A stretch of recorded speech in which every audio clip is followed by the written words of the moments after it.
I want to talk about Resident Evil Resistance. About why I have so many hours in it.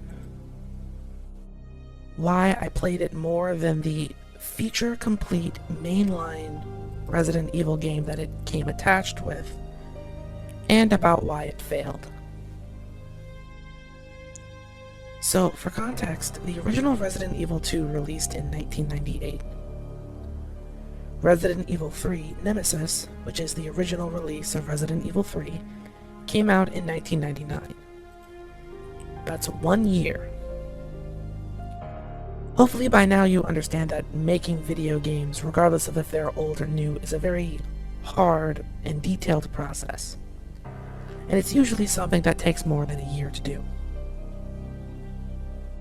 That being said, Resident Evil 2 received all of the love and adoration, and Resident Evil 3 was okay. Capcom really wanted to remake the entire experience and not just the games, because in January 25th of 2019, we saw Resident Evil 2's remake. And it's beloved. People love the remake of 2. Myself included. It's a good remake. But the same can't be said about Resident Evil 3 remake, which released on April 3rd, 2020. 1 year after Resident Evil 2's remake. Resident Evil 3 was rushed. A lot of content was converted into cutscene, subsequently skipped. It is maybe the shortest game in the series to beat. Myself and Max were able to beat the game in just a few hours on the hardest difficulty, which is a complete and total joke when you compare it to all of the other games in the Resident Evil series. And people don't like it. People don't like it anywhere near as much as they like Resident Evil 2 or Resident Evil 4. Again. So what does this have to do with Resistance? Well, Resistance is an asymmetrical multiplayer experience that came out alongside the Resident Evil 3 remake. Essentially, how it works is you have one player who plays as a killer or a mastermind or a monster or something, and they have to try and take out 4 normal players who are working together against the one player. Dead by Daylight did this the best, but they weren't the first to do it. The first instance of an asymmetrical multiplayer game that I can remember is called Evolve. It didn't do very well, but essentially one player would play as a monster out of flippin' Monster Hunter, which was really cool at the time, and everybody else would try and take that monster down as like a hunter. Again, Dead by Daylight comes along and they refine the formula and master the formula. Lots of other IPs and companies try to copy this with actually a relatively high amount of success. Friday the 13th did really well for as long as it was allowed to exist, and I want to say there was another game that did it, but I can't remember its name. Anyway, Resident Evil Resistance is the Resident Evil take on that formula. I'll be completely honest, I really enjoyed this game for a multitude of reasons, and obviously I've got the playtime to prove it.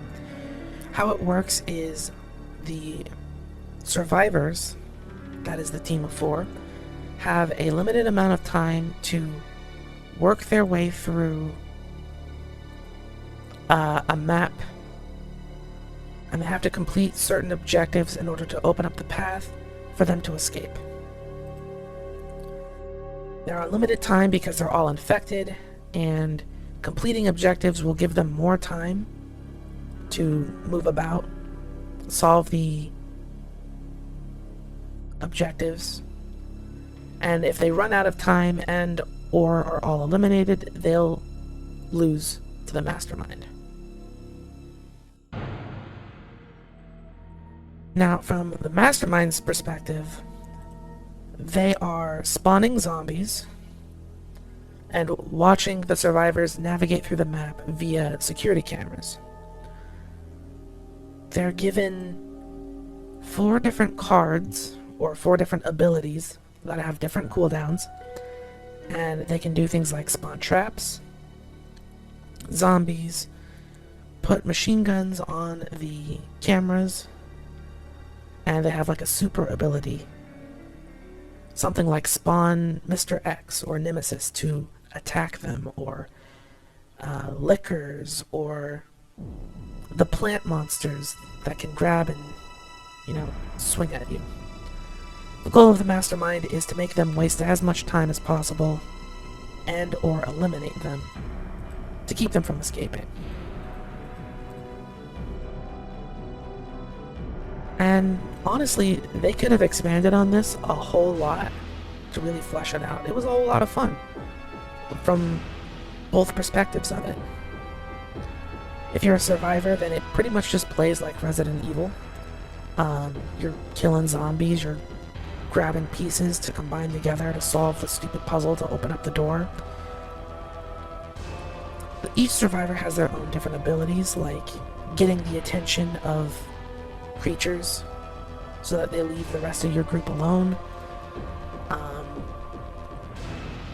There are characters who have the ability to heal or revive other members faster, or disable traps at a distance, things like that. They're also given currency as they eliminate zombies and whatnot to buy ammunition, weapon upgrades, both melee and guns, and healing items, which are very, very important because the entire system is centered around the time mechanic. Anytime you mess something up, you'll lose time. Like if a member or survivor gets knocked down, you'll lose 5 seconds.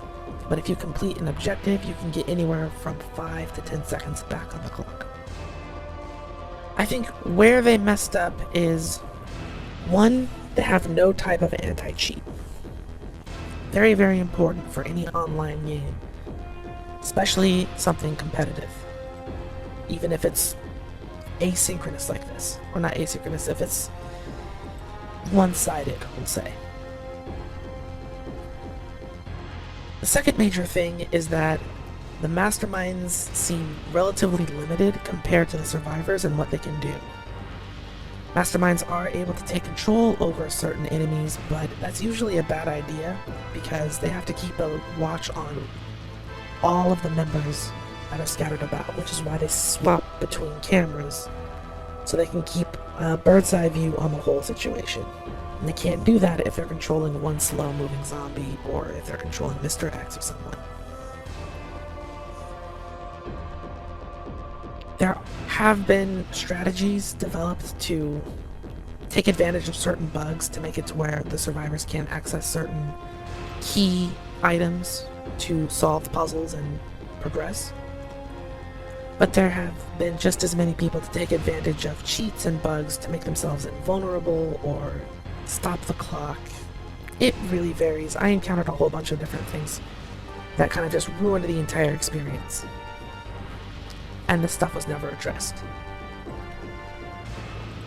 The other big thing is that the only real progression to speak of was for the survivors. They had different, skills and passives that they could use, as well as cosmetics that they could unlock. But because the mastermind only had like 4 things that they could do, it just felt like there wasn't enough content there. For the long term, that is. Which would have been fine. They could have easily continued to update the game with more content, different types of zombies from various games, maybe take some bugs from Resident Evil 0 or 4, something like that. But it was very clear that this was an experiment that they were doing, and that it wasn't going to receive the type of support it needed to stay alive in the long run. Abandonware, essentially. Surprisingly, there's still a few people who attempt to play the game, but for the most part, it's a done deal.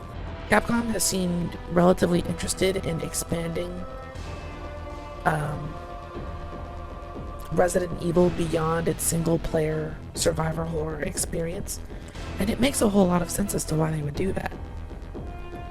I mean, the setting of an entire city that's overrun by zombies is well established and has been since like the mid-90s. Why not make it a multiplayer experience and put a whole bunch of people in, just see what they do, see how they survive? The problem though is that it doesn't make sense to have something that's competitive. It's a zombie apocalypse, people should be working together. That doesn't seem to be what they want though. It kind of feels like they're chasing after some sort of esport or something. It's very strange. This isn't the first time that Capcom has tried to do this online experience thing. There was Operation Raccoon City. Resident Evil Outbreak was more of a cooperative thing, but it didn't really pan out very well. But Operation Raccoon City, Resident Evil Reverse, and the most hated one is simply called Umbrella Corps, which was a tactical shooter game that was supposed to be very competitive. Died almost immediately. For whatever reason, they seem dead set on pitting players against each other instead of doing what they should do, which is pitting players against the zombies. But I have to admit, when it comes to Resident Evil Resistance, they were really onto something.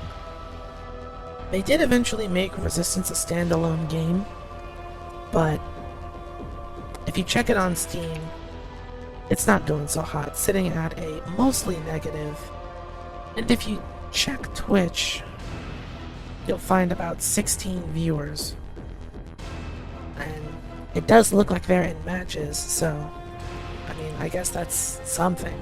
But the fact that Resident Evil Resistance was paired together as a subpar duo with Resident Evil 3, which is never going to get the proper care and attention it deserves, have this online experience that is a decent enough idea, but never going to get the attention or care that it deserves. It was the perfect storm of disappointment. But that didn't stop people from looking forward to Resident Evil 4 remake, which I've already talked about. But let me know what you think about it down in the comments below. Have you ever played Resident Evil Resistance? And if so, what did you think about it? What do you think of the gameplay I was able to show off in this video? As always, thank you so much for watching, and I'll see you all in another video.